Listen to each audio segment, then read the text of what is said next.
YouTube, welcome back to my channel. Today I wanted to do a tutorial on how I do my brows. I get asked about that quite a bit, and I've kind of changed products back and forth of what I use, and now I'm using the Benefit Browsing. I used to use the spiked pencil, twist up pencil from M.A.C. Just ran out of it, so I wanted to show you how I use this kit. The pros, I don't know that there's really any cons. I really love it. It's great if you have dark hair or black hair. The color that I use, they also have other shades that you can go up in if your hair is lighter, and I think you can purchase it at Ulta or Sephora or anything like that. So if you want to get your brows something like mine, then keep watching. So the first thing I'm going to do is, well, I've done my whole face, and all my foundation and everything is on, and this is kind of where I start to do the brows. I normally do my whole face first, and then I come in and do the brows and then the eye work. So this is the point where I would start doing brows, right after I do like my highlighter and all of that on my face. So first thing we're going to do is brush through the brow, and I'm using the Anastasia number 12. It has a angled end right here, and then it also has the spoolie end right here. You absolutely don't have to use the same exact type of tool. Any other tool that has, you know, a spoolie on one side, or you know, or if you have a separate tool that has an angled brush on the other, that's fine. But I like to brush through my brows first, get them going in the right direction. Okay, kind of brushing them upward. Some people like to use brow gel and brow wax and things like that. I don't find that I use that on myself. I guess the more your hair is laid down, the less you may need that. But if you find that your hairs move around a lot through the day and things like that, you may want to put a brow wax or something on at this point. But that's why I like this brand here. This is the Browsing by Benefit, and this is in the color dark, and it has these two portions in it. This one's kind of like a wax, like a pomade, and then this one is like a powder. So it works really good to lay down the hairs first and then add the color in. Alright, so I'm going to go in with the darker side, the pomade side, and I'm going to go ahead and start laying that product into my brow like so with the angled part of my Anastasia tool. And I'm just using this, and it has like a really thick texture to it, so it's really good to lay your hairs down in line where they need to be. The next step would be to add the powder, but right now I'm just kind of putting my brows where I want them to go, and that's why I said this kind of acts as a brow wax type of product that actually is brown already, so it kind of, you know, kills two birds with one stone. And I'm going to do the same thing on the other side. I'm going to brush this into my brow. You can see I'm starting at my arch area, and when you do your brows, you should try to raise them up as much as you can. If you keep your brows just normal and they just sit how they are, you may find that you may draw your brow product in too low. So to help with that, if you ever see a makeup artist do a client or a model, when they get to the brow, a lot of times they pull up a little bit to exaggerate the arch. So either you do that with your hand, or I like to just raise my brows as I'm putting the product in. So I'm gonna raise it in, raise my brow and put that product in. And again, this is not gonna give like all the color that I need. I'm just kind of making my shape, defining my shape. I like to do this with this product because, like I said, it kind of acts as a wax because of the consistency of it. And I can lay the hairs down at the same time that I'm putting the color in and putting the product in. If you use a pencil, you won't get the hairs to lay down as much on this step. So that's why I like this product. Alright, and it doesn't have to be exactly perfect, because you're going to come back in with powder and then also concealer to clean up anything. Now I'm going to take the spoolie and just brush through the front part of my brow because I don't need to add a ton of product or anything at all right now, right here. I'm kind of just picking up some of that product and brushing it into this portion of my brow. You absolutely don't want to start here and start drawing your brow at this point. Not with this side of the palette. Okay, and I'm just brushing. You can see it almost creates the illusion of hairs when you use the spoolie side of this in the very front portion, which is the good thing. All right, and I'm just brushing that in. Now I'm gonna go into the other side, the powder side, and I'm gonna use that same angled brush, and you can see how now it's gonna start depositing some color and some darkness. And that's where you're gonna try to make it, you know, not too messy, because it's very pigmented and you don't want it to get all over the place. Try to focus it more where you have the least amount of hair. You don't need to build this product up on the spots of your brow that is full of hair, and you can see my brow is full of hair right through here and it kind of falls off through here. So I'm going to try to build this powder product more so on this side than here, because this is already dark enough, because that's where the bulk of my hair is. So I'm gonna take this and kind of come downward. And you can see how now that's just as dark as this side. And I'm gonna take what's left over and just kind of drag with a very, very, very light hand. Kind of drag as you're going inward. I never like to start here and come over. I always like to slightly work in. That's the trick to keeping the front part of your brows soft, is not to start here, because you're going to spend half your time trying to blend that out and make that smooth again. So don't even deposit a ton of product there to begin with, and you won't spend so much time trying to like blend it out or use a ton of concealer to try to, you know, blot it out and all of that. Going back into that powder side of the palette, and I'm going to, you can see the difference of that versus that. That's just the wax kind of pomade side of the palette, and then that's with both sides, the pomade and the powder. So you can see the difference of the two. Okay, so I'm gonna start more so a little bit after my arch, depositing that color more so on the end. And you'll notice I taper off down here. I don't really go too far down. This doesn't have to be perfect, but you want to be as neat as you can with this than you were with the pomade. Okay, I'm going to get just a tiny bit more of that.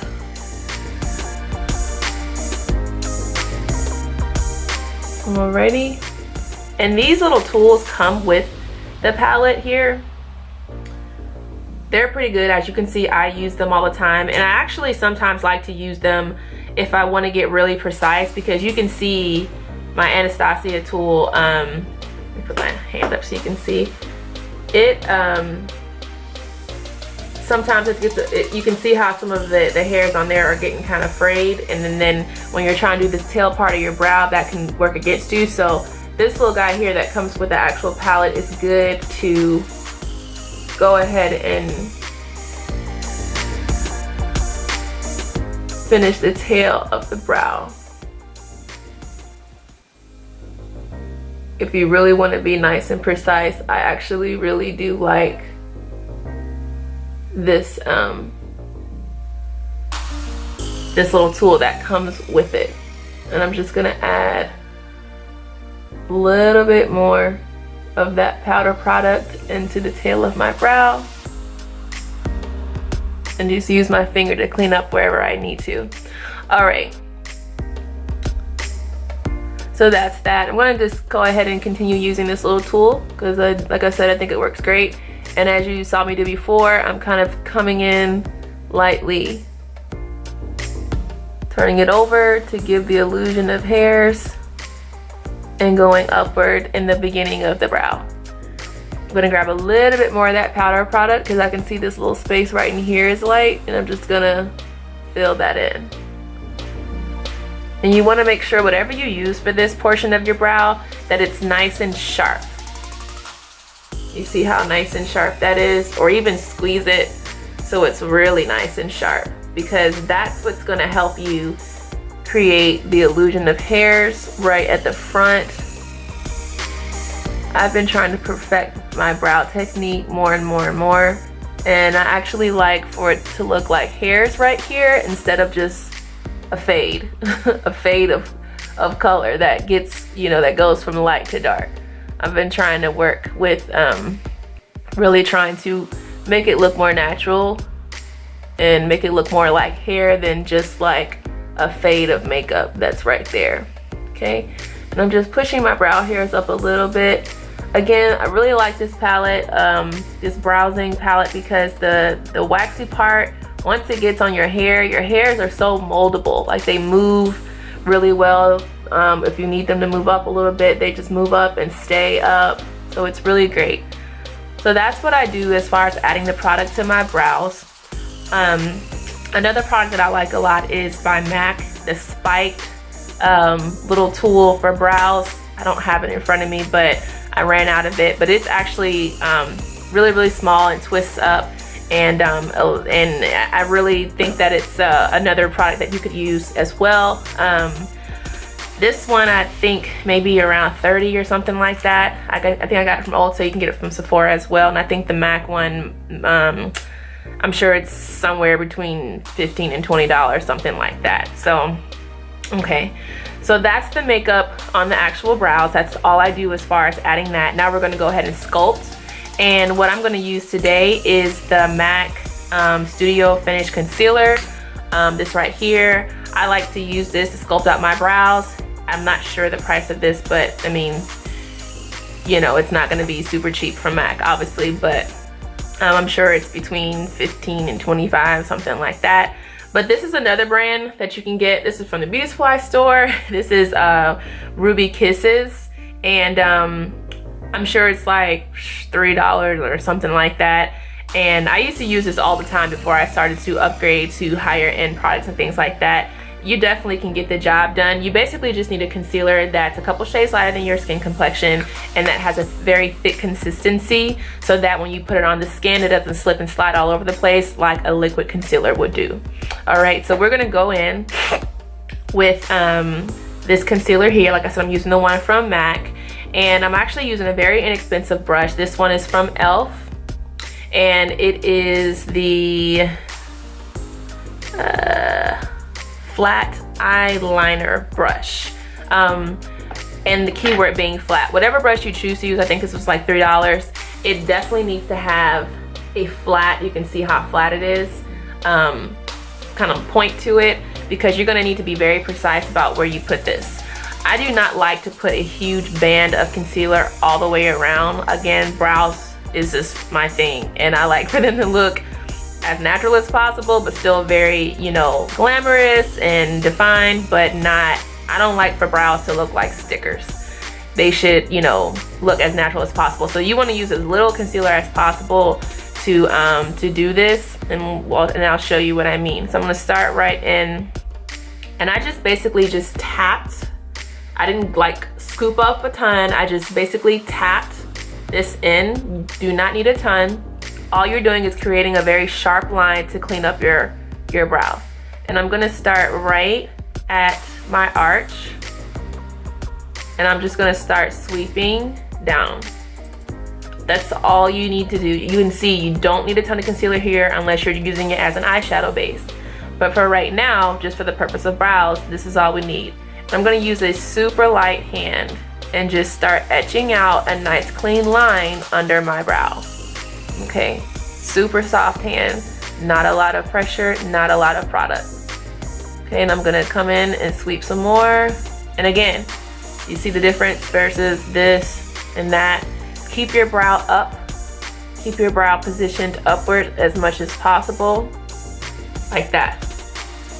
You see how I keep my brow up? That's gonna help you keep your arch high and defined with this concealer. You don't want to keep your brow low and then you make the mistake of making your brow makeup too low and your concealer too low. So keep your brow up as much as possible when you're working on your brows. All right, and then I'm gonna just lightly sweep right here. The better you get at this, and the more you see that you don't need a ton of product, the more you won't spend trying to blend out. I think a lot of times we put so much on our nose contour or our brow sculpting to where we then have to spend just as much time like blending it away because we've used so much. So that's really all you need to do this. And if you want, you can come across the top. And a lot of times it's good to use a shade that is a little bit closer to your skin complexion. But again, that's only if you use, like if you come up here and do the top and you use a ton, you need to use something that's a little bit darker than this color. But because I'm using like what's left over on my brush, I don't even have to worry about it, you know, being the light color that I just used below. I honestly don't like to go heavy right here across the top. I like for it to stay natural, and I like to see the tops of my hairs coming through. I don't like to see just this harsh line that goes all the way across. Again, I think that just makes the eyebrows look like stickers, and I don't really like that as much. So now I'm gonna come in and just take a little bit more of that powder and just clean up this portion here and just make that nice and smooth. Anywhere where you see it looks a little bit lighter than your brow, than the hair, and that's it. Okay, so that's it for that. And then I'm going to come in on the other side and do the same thing. All right. Starting right here in the arch, tapping that in very lightly and starting to come downward. Again, you want to make sure your brush has a very sharp edge to it, because it's going to help you sculpt out the brow. Okay, coming in and tapping in and just sweeping across. Now here's where you want to make sure you don't go too high or too low as compared to this brow over here. So here I am right here, and sometimes I like to bring that out, this line I like to sometimes bring out right here, so I know kind of where I need to hit for this line, and then you can always blend that away when you get done.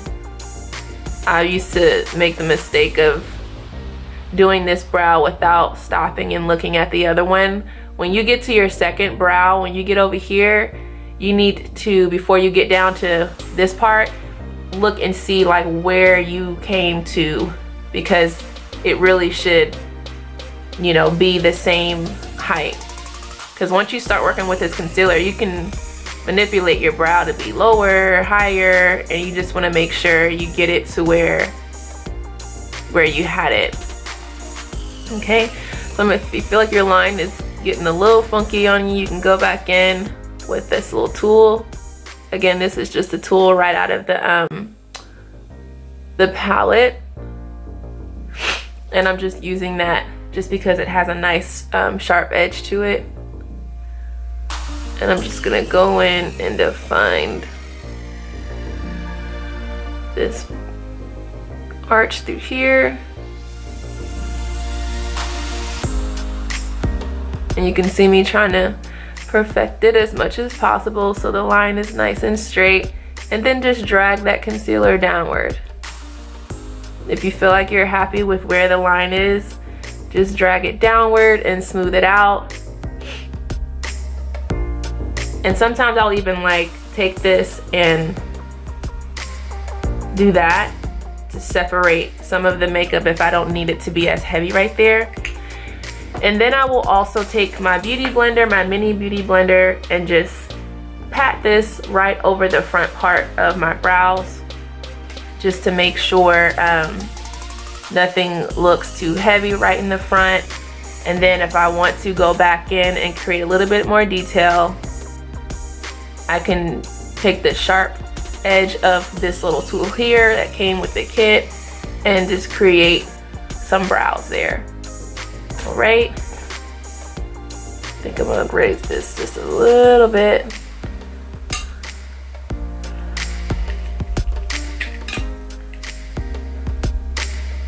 And I mean, most people would have said, okay, they were fine like 5 minutes ago. But I am pretty anal about brows, especially my own. So, and then I'm just gonna come in over the top just a smidge to make sure it looks nice and clean. And that's it. That is basically how I do my brows. So this will be the point you would go ahead and add your concealer. You can use an eyeshadow base, or some people would like to use their concealer. If you did use more concealer through here, you could just drag that down into your eye makeup and use that as an eyeshadow base.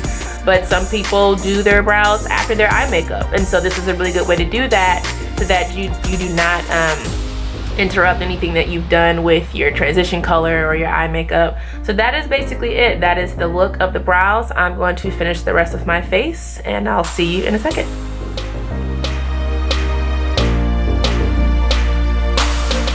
So that's it. That is the finished look. That is how I do my brows right now. Like I said, sometimes I'll do them differently depending on if I run out of something or if I just want to try something new.